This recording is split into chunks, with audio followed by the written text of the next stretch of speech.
Hello, this is your host Todd Lewis of the Praise of Folly podcast. I'm again joined by Godward podcast, and we're here to sort of have a discussion about gatekeeping, authority, and how that can be used and misused. So, why don't you sort of sketch out your thoughts on this for us? Yeah, thanks for having me on again. Oh wait, I'm sorry, I've got an echo going here. There we go. Yeah, thanks for having me on again, Todd. I've been kind of going over this. I guess I call it the problem of authority on my channel for the last. Well, I'm kind of moving on now, but I did about 5 recent episodes on questions of like authority as it relates to the law, justice, virtue, and so on. And I guess the place I would start, since we were just talking Jesus, was in that scene at the end of the Sermon on the Mount, where when Jesus finishes speaking, the narrator there says he spoke as one having authority and not as the Pharisees and scribes spoke. And this distinction, can become really interesting, especially when you start to think that, in terms of official authority, credentialed authority, it was the Pharisees and scribes who had the degrees, the titles, the fancy robes to indicate that stuff. And Jesus, on the other hand, who uh, seems to have been, recognized at least by some as having a kind of intrinsic authority that wasn't credentialed, but that was, sort of based on his manner, his speech, his being, and so on. And so, I guess my question is, how do we navigate this? When I was growing up, to be frank with you, and I was born in '78, which maybe matters a little bit, but like I trusted authorities. I trusted my teachers. I trusted the church that I went to, my parents, and so on. And it wasn't until I was well into my 30s, to be honest, when it really all started to crumble for me. I mean, there may have been hints of it around the time of 9/11 and some of the aftermath, but really, I suppose it was when we got to something like the Obergefell case in 2012, which was the same-sex marriage case, where I started to think, what if they get it wrong? Like, what if the Supreme Court is incorrect? And then you have this vacuum open up, beneath your understanding of sort of who you are in terms of your civic role. And for me, that was really the beginning of my interest in higher things, theology and so on, because that's the only thing you can turn to at that point. So, I mean, many examples spring to my mind, and I can sort of go over some of them with you, but I wonder, do you have, we can maybe meet halfway on this if you have any reaction. Well, yeah, that's interesting. Timing, I think, has a part of it, but I also think another part of it is a certain intuition. So very early on, I was very interested in history. It actually began with the video game Age of Empires from Microsoft Interactive, which came out in 1996. But when I started actually reading history, right? Because what's interesting, the video game came with like a little manual that had like history of the nations. I'm like, oh, well, all these nations have histories. That's cool. So I thought, well, let's see if I can find the real histories, right? Not just this little manual sketch. And as I started reading like more and more history, I realized there was ancient history, which the game was set in, but then also medieval history, modern history, and especially with regards to the modern history, like anything from like 1800 onward, maybe even from the American Revolution onward. I was always very, I don't know, there was a certain way that the historians would present the facts that I was just sort of intuitively skeptical of. Like, you'd always hear that Japan attacked the United States unprovoked. And I'm like, I know people, I have friends, I know bullies. Like, nobody just does this unprovoked. There has to Right. be some reason why they acted. I'm just not being told what that reason was. Now, that was something that I just had a gut feeling about when I was like, 13.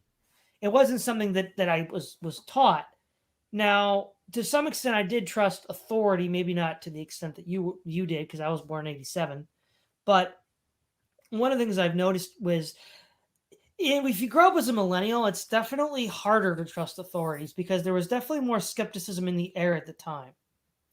And certainly, if you were in the right kind of circles, like maybe libertarian circles or certain kinds of conservative circles, um, this questioning 9/11 and the war on Right. terror, and is the government really lying to us? That was already kind of prevalent, so I kind of entered into that. But even before I knew about those cultures, those subcultures, when I was getting certain historical narratives in the modern age, I could pretty clearly see that they were slanted for partisan reasons, Right. and I was just intuitively skeptical. So yeah, part of it is the time because the millennials, 80 to 2000, people had lost a lot of faith in the government, after the Vietnam War, after other things like that. But also, when you talk about authority, what constitutes authority? Well, what Jesus says about his own authority. He came not to serve, but not to be served, but to serve. And in Mark 9, he talks about the greatest in the kingdom is the servant of all. So in a sense that and a servant is not greater than his master, right? So within the Christian context, the symbol of leadership and authority is Christ, and so we then want to emulate that. And so I guess ceteris paribus between any two Christians, the one who comes closer to emulating those traits in Christ is closer or should be considered more authoritative. Yeah, that's interesting. The thing about intuition that you're saying is so interesting to me, because that's that little feeling that, like, well, something feels off. Like, that's an implausible history, right? Like the thing about attacking Japan for no reason at all.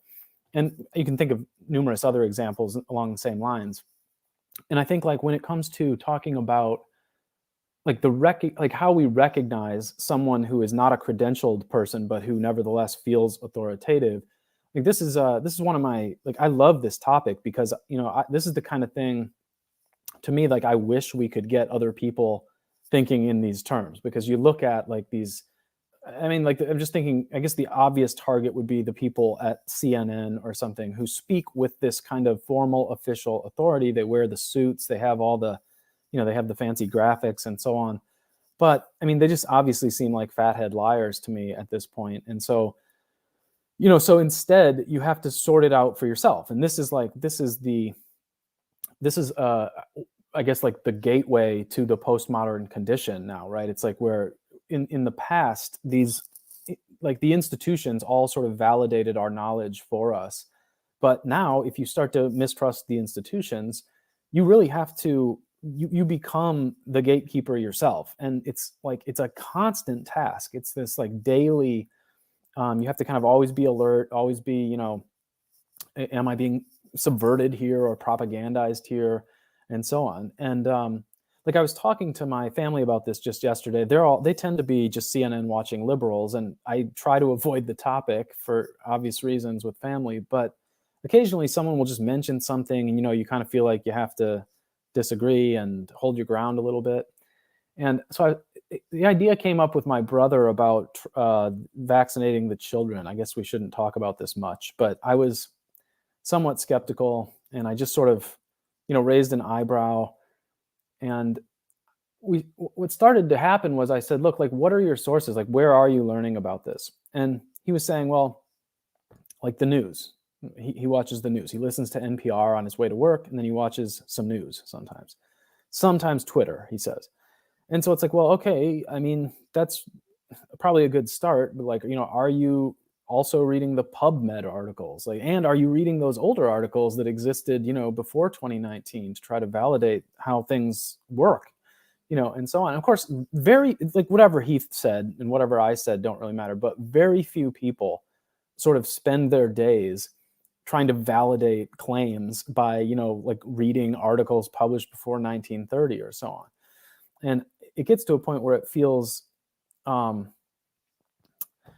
vulnerable, right? You feel attacked from potentially any direction. Like, I think it's an interesting question why I tend to trust Todd of Praise of Folly more than I trust, Brian Stelter on CNN. And the questions, that sends us searching for a principle, but even, the principle is kind of elusive. I heard yesterday someone talking about how it was actually, did you ever read any of Neil Stephenson's novels? He's sort of a sci-fi, pretty good writer. But he was on Lex Friedman's podcast, and he was saying, back in 1995, if you Googled, or whatever the equivalent was, Ask Jeeves or something about, like, who was Pythagoras, what you would get is a kind of like a static sort of an answer that was just a perennial answer to what Pythagoras was and who he was and what he was about. Whereas now, if you Google Pythagoras, generally you're going to get the first page of hits are going to be from people who kind of want something from you. And so if we return to that point about, Jesus and serving and so on, most of the institutions don't appear to me to be there to serve me and my needs, especially when it comes to like knowledge. But instead, they seem to be looking to extract something from you, whether it's attention or payment or something along those lines. So yeah, I do think that's a great measure, is to try to find people who don't ask much of you. And maybe that's a pretty low bar, but I tend to be willing to listen to those types a little more, maybe. Well, yeah, and I guess there's a lot of ways we go with this, but one thing you were talking about was how people. Okay, why are certain people considered to be imbued with authority, and why are certain people not? I mean, in a lot of regards, authority, or at least perceived authority, is just a confidence game. You either have it or you don't, and really, perception is reality in a lot of ways. And so it's really, are you perceived to have authority? Now, if you can wheedle yourself into some big institution which says, I'm authoritative, then there you go. You have authority, right? And then you can just have authority loaned to you from the institution. You always have informal structures at local levels. So it's not so much that, say, somebody's an authority in the local, motor club because he's connected to some large institution, but maybe he's charismatic, or maybe he is, tall, or maybe he's something that people just gravitate to, and they'll say, well, you're the leader, you're the authoritative person. But again, a lot of it doesn't have anything to do with properly matching the skill set with the authority figure. So are you an authority in what actually are you an authority in? Right? Because I think in a lot of ways, if authority is not to just be reduced to some sort of confidence game, authority ought to mean what you are competent and knowledgeable in, at, and of. So, if you are a prize boxer, then you're a authority in the art of boxing and can teach someone else the ins and outs of that profession. If you're a prize, philosopher, and let's say you've studied Kant your whole life, well, then you are an authority on the teachings of Kant. And minimally anybody would have had to have studied as long as you have, or maybe if they're more intelligent than you, demonstrate equal competency with you. So authority, properly understood, is competency. Are you competent at the thing you purport to do? Now, this is where we get the fallacy of, invalid authority, right? You might have somebody who's authority in one area, but then comments on another area, and he's sort of cheating because in that other area, he's not really. A kind of classic example of this with the new atheists, right? Within their narrowly defined scientific realms of application, they were, adequate professionals, but they didn't limit themselves to that, right? So what they did was they then wrote about a lot of other things far afield from their own specialty. Now, we don't want to go too far, because if we say, well, you stay on your lane and don't leave it ever, I don't think that's a good idea either, because I think interdisciplinary study is important. And sometimes if there's an intractable problem in one area of study, having somebody from another field that has a relevant insight in that area would be helpful. But I think what the new atheists failed is that they didn't have any relevant insights into any of the things they were talking about. It was literally just completely unqualified blovilations, on all of these things. So, I mean, that's a big problem too. And of course, like you mentioned with your friends and family, the other problem is, so many people are busy just trying to make ends meet, that, well, I don't have time to do all this digging up stuff and searching. Who should I trust? Now, that's the problem. That's why we need authorities, people that can specialize and then tell everybody else what they need to know. It's just right now, the people who are given the status of authority figure are the ones that don't deserve it. And the ones that actually do deserve it don't get it. Yeah. And I mean, a lot of this does, like, there's this kind of myth in I think it's a myth, I guess, in a certain part of the internet, that we're still living in essentially a meritocracy. The idea that, like, the reason that we should trust these pundits at CNN is because their IQ is so high or something. But like, that's really not the impression that I get. And I mean, I don't know, like maybe Wolf Blitzer has an IQ of 160 or something, but you get the feeling that like for the most part, these are just kind of well-connected climbers who figured out how to get into a position. The same, I mean, the interesting thing, like you said, I mean, it is so important, right? Like, because especially in a kind of hyper technological-fied world, no one can be competent in everything, and so you're forced into a situation where you have to trust in order to just to get food, to cope, to drive on the road, and so on. I guess the classic or the most famous example here that comes to mind is the Milgram experiment. You probably remember from the philosophy or psychology class in college, where they the whole thing. You can look it up. They set the guy up, and he has to deliver the shocks every time the supposed learner on the other side of the screen gets a wrong answer, and it's a setup. And so he ends up going through this shock thing, and standing behind him is this authority figure. It's the doctor in the room, wearing a white lab coat, and the doctor figure is given, who's an actor, but is given a series of prompts to keep them going, so that if they say, look, this feels wrong, I don't want to keep shocking this innocent person, I quit, the authority figure says, no, you must continue. And they ran many different variations on that experiment, but the one that interests me for this conversation is the one where they, in one version, ran the same experiment, but at the very beginning of it, the doctor figure gets a supposed phone call and has to leave the room. And he appoints his assistant, who is wearing street clothes, to the task of monitoring the experiment. And in that case, compliance falls from something like 67% to about 33%.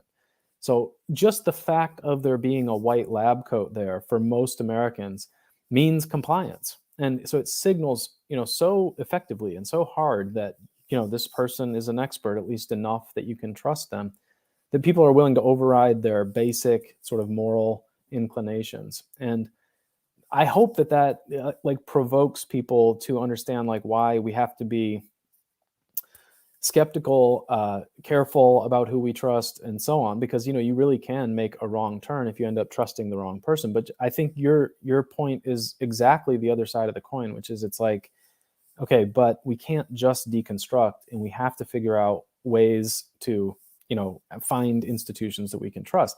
For me, that's been really hard over the last 5 or 10 years, because I find myself like generally watching YouTube channels with 1.5 thousand people watching them or whatever, and that that's a hard line to hold, right? Like you kind of, I mean, I feel like I'm right.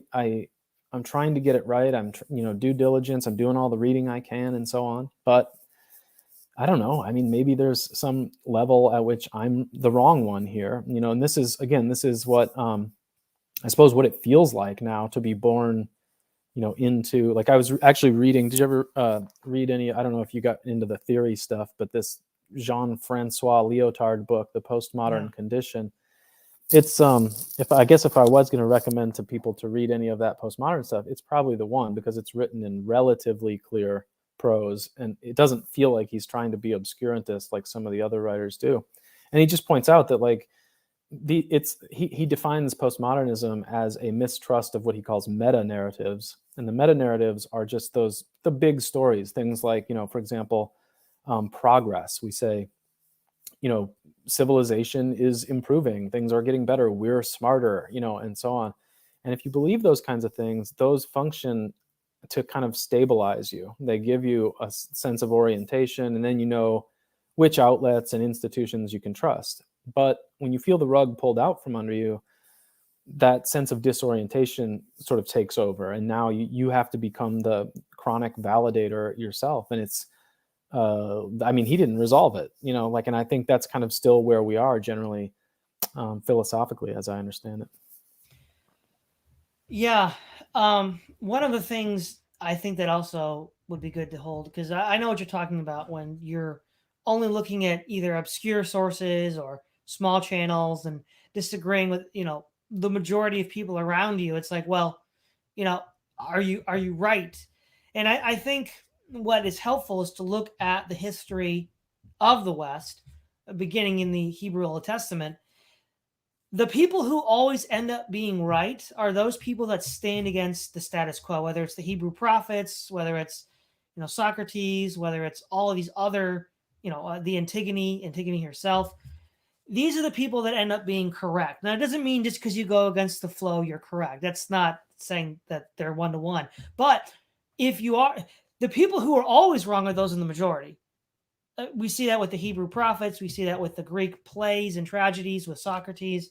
They're the ones that are wrong, right? So at least you're in good company, right? You need to remember that you're at least in good company. It doesn't guarantee you're right, but the people that are in the majority are almost certainly guaranteed to be wrong. That's, I think, the first thing. Yeah, and that, well, of course, like that's, I mean, isn't that basically what Socrates teaches us, is to dwell in that uncertainty to a certain extent, and to like sort of take aporia on board and sort of stay in it, whereas the hyper confidence of the pundits, the sophists, is sort of tends to mislead them. Again, I was talking to my brother about this yesterday, and the question of like reading came up. He said, I mean, I basically complained that no one reads anymore. We're becoming very fast a truly illiterate civilization. I was a college professor until a couple of years ago, and I mean, I don't know if you've talked to 19 to 20-year-olds lately, but like they can't read. They can read a tweet, but like if you give them one page of relatively dense text, their brains just fog out and they can't do it. And I don't mean to like condescend. I'm just saying we haven't taught them correctly. They haven't had it takes time, obviously. So maybe they've been misled about how much time it takes. But I said all this to my brother, and he was like, hey, I haven't read a book in 20 years. Who cares? You don't need to anymore. Just watch the news, keep up with NPR, and you're fine, And like that, first of all, he was projecting confidence at me, whereas you can tell I'm in a position where I don't feel very confident lately. Like I kind of feel disoriented and like I don't know much what's going on. But I said to him, look, the thing is, like the one that came to mind actually is there's a passage in Plato's book 8. It's around 563, somewhere in there, where they're talking about the cycle of regimes, and he gets to the point where democracy is turning into tyranny. And the descriptions are so interesting and relevant. I mean, he basically says this is when the immigrant feels akin or equal to the citizen, and when women feel equal to men, and when even the animals are off their leashes in the streets, and everybody gets a taste for freedom. And says something like the students or the teachers emulate their students, and the students feel no respect for their teachers or elders, and so on. And I tried to explain that to him, and I was like, see, because I've read that, I have these two perspectives. Like I know what it's like to be in a school in 2019, of course, or 2021 or whatever. And, I know what that's like, but I also have this other take on reality because I've read something 2,500 years old, or even sometimes you just have to read something from the 19th century to get the same sort of other perspective on what it can be like to be a human, and for me, once you have those two perspectives, once you have our civilization and anything else, read about the Punic Wars, or read about Socrates in Athens, or Themistocles or whatever, and once you just have that one other take on it, it sort of frees your mind to sort of pause and go, okay, like what do I really know here? What's really true? And that may not give you all the answers that you need, but I think it does generally protect you from like deeply wrong turns. I will say I'm also sort of sometimes struggling lately with questions of history. I think to me, it's become really interesting that you can almost read like all of the ancient classic histories in a decade if you sort of devote yourself. There's not that much material, right, from Herodotus up through like I don't know, Aemilianus, what's his name from Aemilianus Marcellinus, yeah, something like that. You can almost read all of those books, and that'll cover kind of everything that ever happened up through the year 400 or so. But still, there are questions of like, well, what was lost in the burning of the Library of Alexandria, or sort of like what was burned intentionally, you know, what don't we know, those kinds of questions. And then of course the Middle Ages are sometimes obscure, and you have the, like, one of my favorite books to read is Venerable Bede's Ecclesiastical History of the English. And it's like, I like it because on the one hand, he's giving, as far as we know, accurate histories, but then he'll weave in these really miraculous stories of healings, people who, you know, found a certain piece of a crown of thorns or something, and, you know, their cancer went away or something like that. And what that does is it kind of challenges me to think about, like, kind of like what I'm able to hear, like, you know, what I'm able to take in. Like, am I going to be one of these modern Enlightenment people who just goes like, oh, none of that can be real because, you know, they talk about miracles, and miracles we all know don't happen, and so no, you know, to all of that. But the problem is, if you do that, I mean, there's very little history before, you know, 1700, right? Like, much of it is kind of pervaded by somewhat supernatural or, you know, sort of preternatural kinds of events. And so there's this real question about, like, yeah, I mean, so, you know, well, like, I mean, I remember the first time this hit me was when I read Tacitus's description of the riots around Rome in, I think, 66 or 64, and he's blaming it on the Christians. And you know, he says they're a bunch of miscreants, haters of the human race, atheists, you know. And you kind of, it's like, I mean, as a person who was raised a Methodist Christian, I kind of read that and I was like, what? You know, how are we, like, those are my people. How are we going to be described as the atheists in this? I mean, this was during the time of Nero. Like, so, I mean, you know, from Tacitus's perspective, he's basically validating Nero's choice to, in that case, burn them at the stake in some cases, it seems. And so, you know, you have to, all of a sudden you go, well, like, was Tacitus wrong? And if Tacitus is wrong about the Christians, like, it, you know, you can kind of start pulling on that thread at the edge of his narrative, and it really makes your head spin to some degree. Now, of course, like, thankfully, we also have Suetonius and we also have Livy, and you can kind of validate some of the major events and piece together a timeline. It's actually probably less of a problem, interestingly, in the ancient world than it is when you get to like the Civil War, for example, right? Like, because of the proliferation of publishing about somebody like Abraham Lincoln, it's like, I mean, I actually remember when I was a younger person, I was probably 25, 26, and I felt like, well, I got to learn something about the American Revolution and the Civil War in particular, kind of early American history. And I just couldn't, it's like you, I had that same intuition with most of the books that I was reading about this at the time. I just couldn't find a book that didn't feel like propaganda. Everything I was reading about Lincoln felt like it was spinning a narrative that was intended to be very important in the year 2000. You know what I mean? Like, it wasn't just telling me the facts. It was like, this is kind of what you're supposed to think now, which wasn't what I was looking for. And I've never really found great stuff in that way. So it's almost like the closer you get to the present, ironically or strangely, the more questionable some of this stuff gets. Well, you know, that's actually a really interesting point there as well.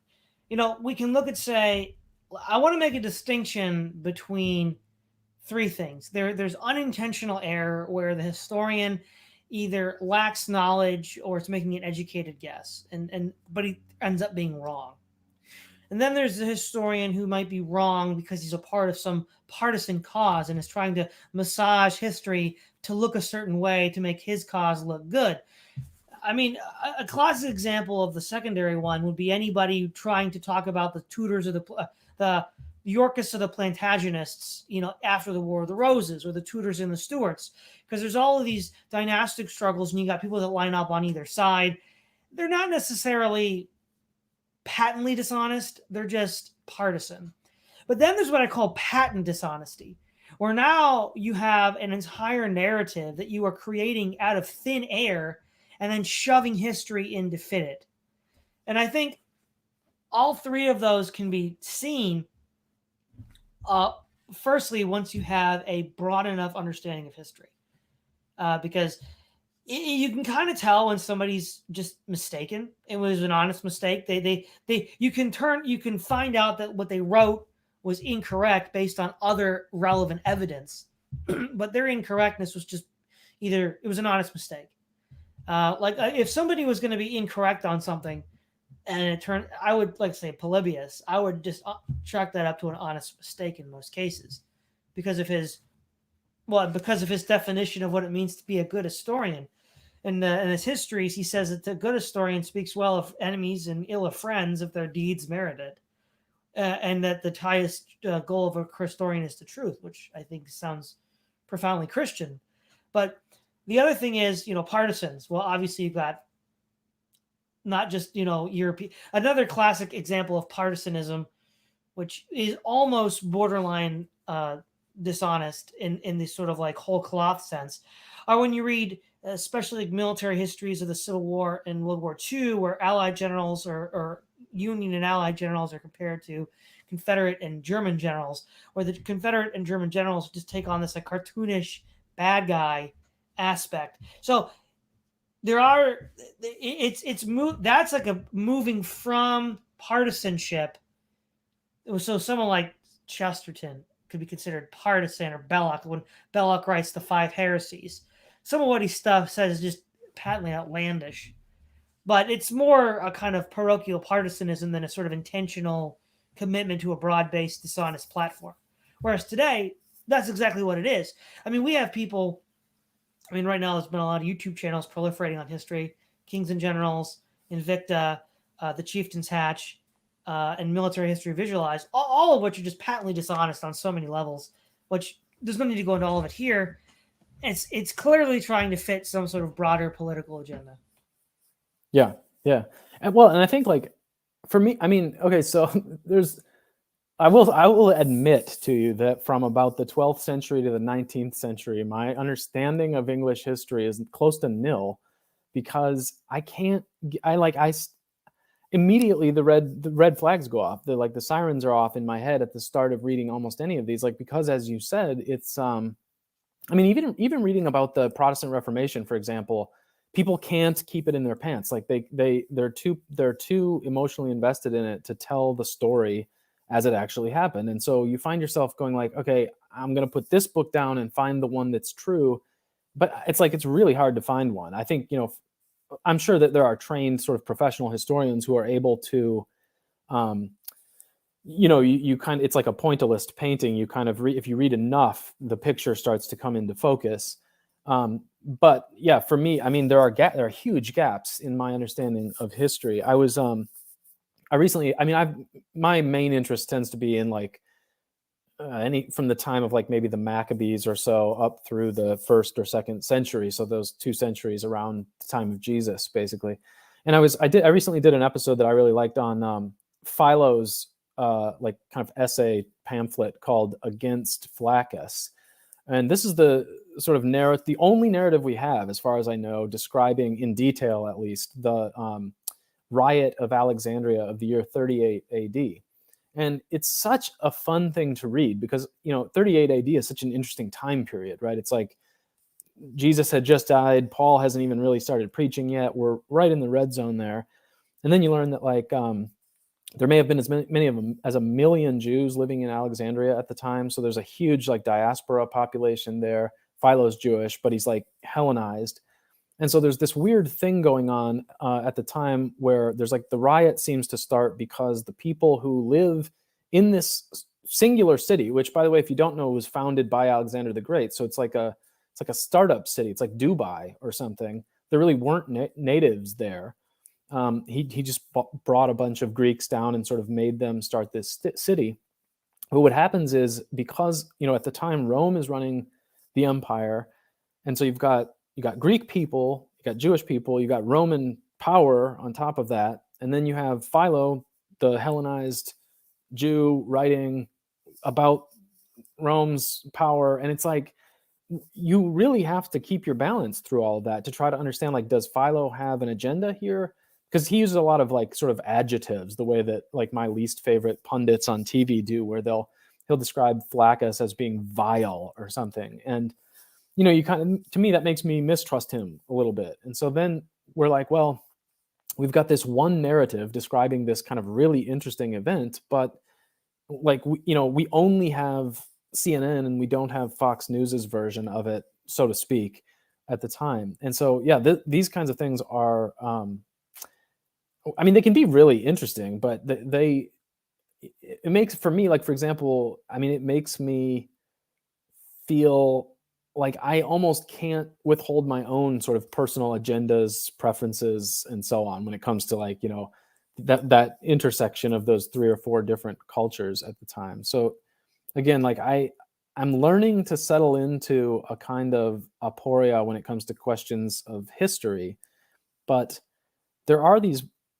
more sort of immediate questions about, like, well, like, another example would be just in the present, like, how, I don't know if you've lived quite long enough, but you'll see this soon if you haven't in your lifetime, where all of the kind of dietary recommendations change. Every 20 years or so, the doctors will tell you, no, do the other thing, and like, that's it makes it hard because, Yeah, or don't like, get me started on that. Don't yeah, get me yeah, like, started. it makes it really difficult. Like, I don't know if I mentioned this to you, but I had like a kind of medical difficulty myself not too long ago, based on I just basically bad medicine from a bunch of bad doctors who sort of poisoned me. And, like, in retrospect, I do attribute that experience to probably making this problem that I'm trying to articulate even worse, because it's like, I, being a standard American trusting citizen, would go to the doctor and trust what they had to say and so on. And then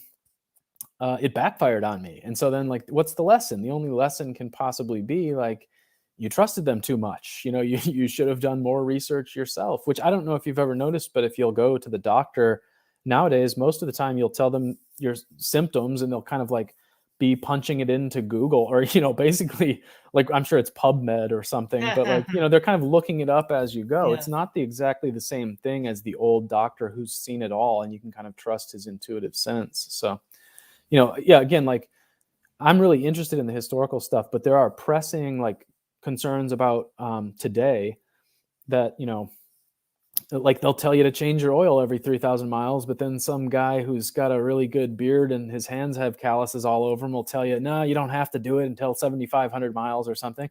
And it's like, I don't know who to trust at this point, because I'm not an expert on those things.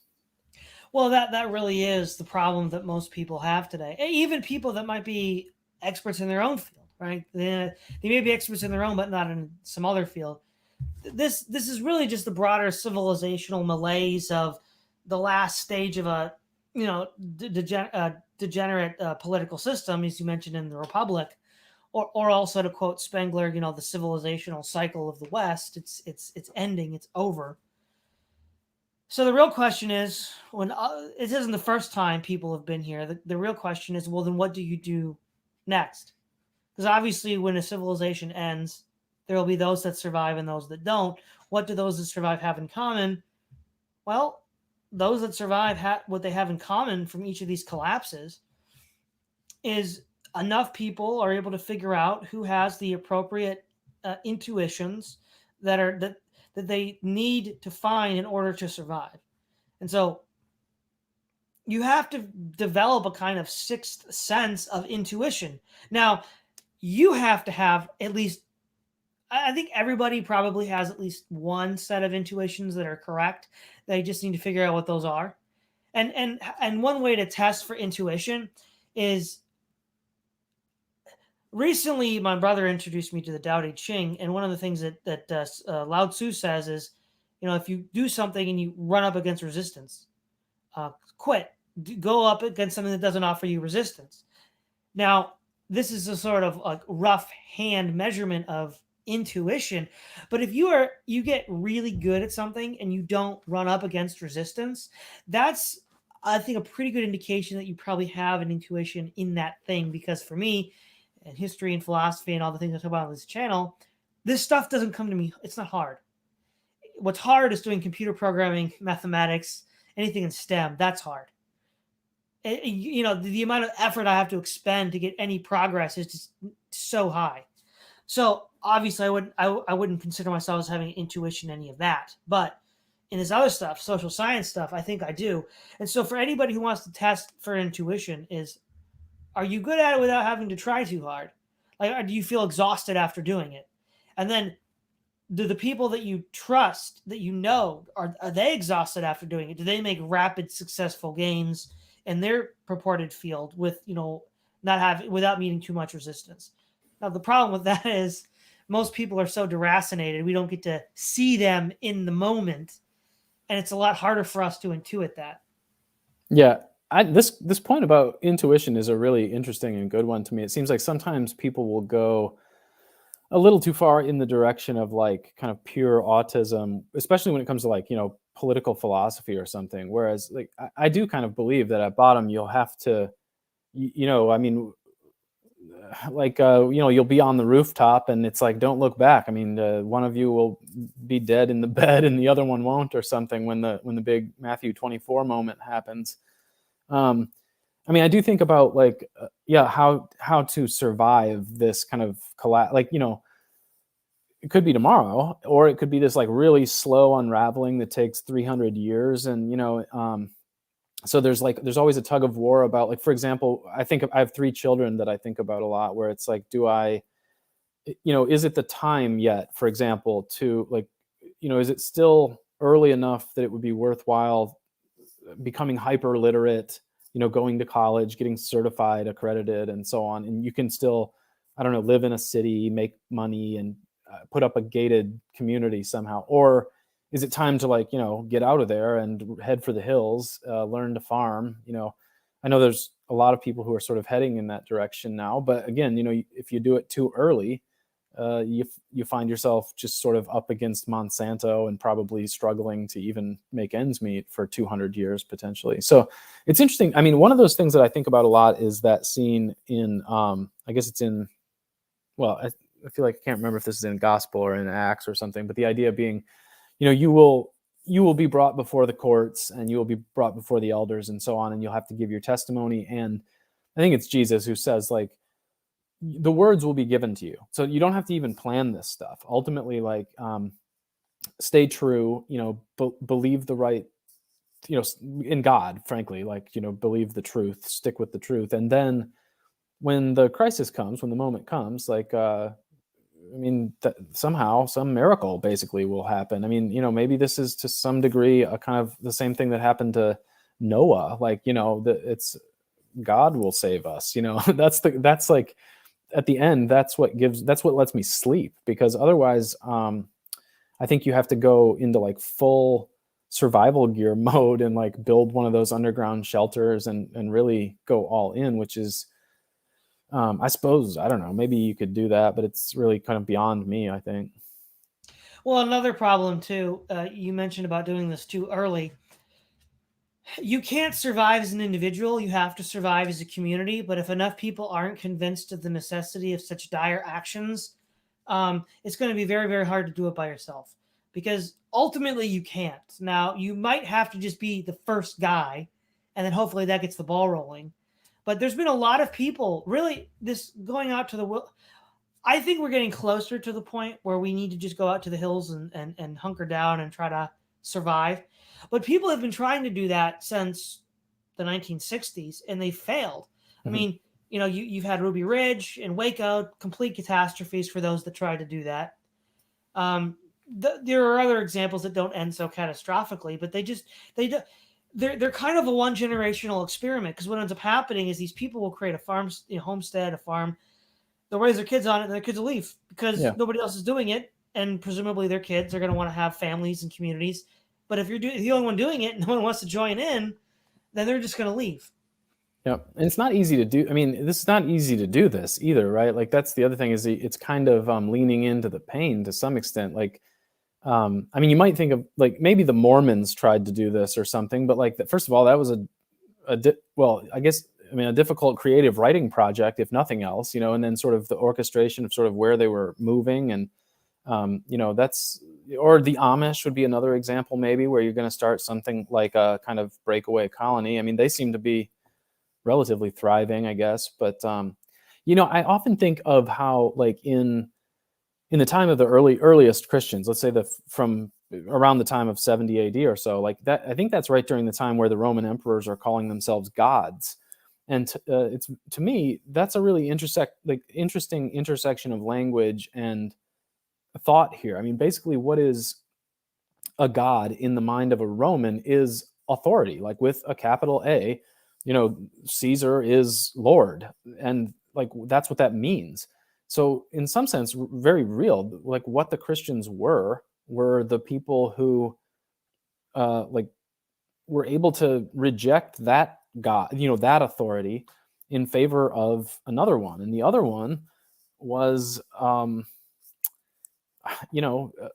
essentially invisible to them. I mean, these people, I'm thinking of the people in Rome, for example, who hear the gospel from Paul a generation after Jesus' death or something. Like that's effectively a story.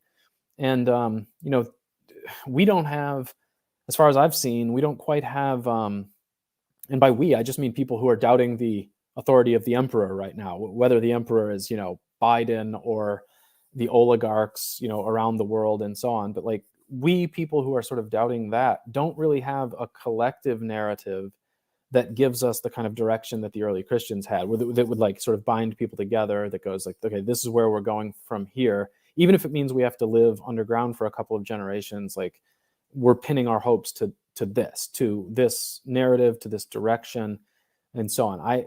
I've scoured some crazy corners of the internet, and I haven't been able to find what feels like a narrative that has momentum. So that's one of the things I've tried to keep my eye on. I mean, my whole academic background was in literature, and you realize that, like, for example, for the Greeks, I mean, it was essentially the Iliad and the Odyssey were like almost sacred texts. They were narratives that held people together in terms of what they believed and what they thought who they were. You look around now, and it's like we seem to still be in the process of shedding narratives that worked like that for us in the past. I'm just talking generally. There's a lot of people still leaving churches, still leaving behind the classics, basically embracing these new, very transient forms of entertainment, and I mean, like I can plead a little guilty. I'll sometimes watch a Netflix series or something, but I really do spend a lot of my time looking for the the revelation, so to speak. Like, well, okay, like, we've, as you said, kind of, it feels like we've reached the end, we're flagging now, and something has to happen, I think, at this point in order to give a new sense of momentum and direction. Yeah, the issue of the uniting message or the uniting story. I mean, one of the reasons why a lot of people are leaving, and these are generally younger people, is unfortunately the guardians of these stories don't believe them, or they don't act like they believe them. So, all too often in churches, they don't act like they believe the gospels at all. So the youth are like, well, if you don't believe it, then why should I? Also, the battle for the canon was already lost in the 90s. The conservatives didn't put up a fight at all. And unfortunately, the only person that really made national news on this was the homosexual Jew Alan Bloom. Like, if he's the one defending the West, where were the conservatives? Like, why is a sodomite defending the Western canon? The conservatives. And by the way, sorry to interrupt, but like, you're right. You're so right that it's like, and then what happens is you get Alan Bloom's translation of Plato becomes like the dominant one that's sold everywhere, and his big introduction to Plato becomes the thing. And I've been grumbling lately about the fact that if you look around on kind of like academic right-wing Twitter, almost all you find anymore is Leo Strauss fans. And of course, Strauss is this like, I don't know, like I've read a couple of his books. I don't particularly even understand what he's saying. Like he seems to be, but like in the same way, I mean, he's essentially an atheist, he's Jewish, and he has these like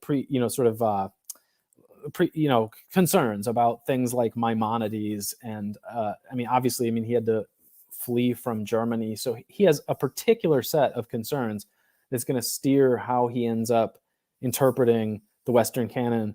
And so if he's going to be the one who like preserves it for us, it really, and this is why I've been reading so many of those articles, published before 1930 or so, is that like it's not even really the same Western canon at that point. Even if the books are the same, he's going to focus on different concerns within those and different parts of them, and like that fundamentally kind of changes the 2,000-year-old dialogue that everyone was having until 1950 or 1960 or whatever. Well, and ultimately, I'll end with this since we're nearing the end of the hour. We need to bring the canon back. We need to get everybody back into that dialogue, because by ending that dialogue, because it doesn't necessarily mean that we all believe the same thing. Like, some people might agree with Plato, some might agree with Aristotle, some might agree with the Catholics, some might agree with Luther. The point is, we're all in. Some might agree with Troy or the Greeks. The point is that frames the discussion that we're all having, and all of us are within that discussion, which defines us as Western men. And so that's what I'll end with. Yeah. Well, if I can make just one last point about it. I mean, I know that you've read all of this stuff, but it's kind of a dark prediction about that, which is that there's that prediction in Isaiah about how they will beat their swords into plowshares. And sometimes you'll get sort of modern rabbis saying, well, there's still war, and so therefore he couldn't have been the Messiah or something. But as you know, if you've read Herodotus and Thucydides and some of this, and Polybius, like we know nothing of the kind of blood and battle that can actually take place. Like, even World War II was kind of nothing, because it just lasted 4 years and then we were done with it for half a century. I mean, reading Thucydides, we're talking about like every city-state around the Mediterranean raising their young boys as quickly as possible to throw them into a trireme to die. And like that just never stopped for centuries sometimes. And I hate to say it, but like, yeah, if we decide to kind of scrap it all and try to start over from scratch, or just like be like full deracinated, full enlightenment people or something, I don't see how we don't return to that kind of state of being before Logos came, essentially, because that really is what would happen, you think, when we break our end of the bargain. I don't know if you ever read the end of like William Bradford or John Winthrop, but these were those Puritans who predicted that like if we don't hold up our end of the bargain, God won't hold up his end of the bargain, and like that'll be the end of it for us. And so yeah, it's the hour is late. It feels to be getting quite dire. But thanks for having me on, Todd. Oh yeah, thanks for coming on, Godward. Yeah. Don't forget to like, share, and subscribe. This is Todd Lewis of the Praise of Folly podcast, signing off.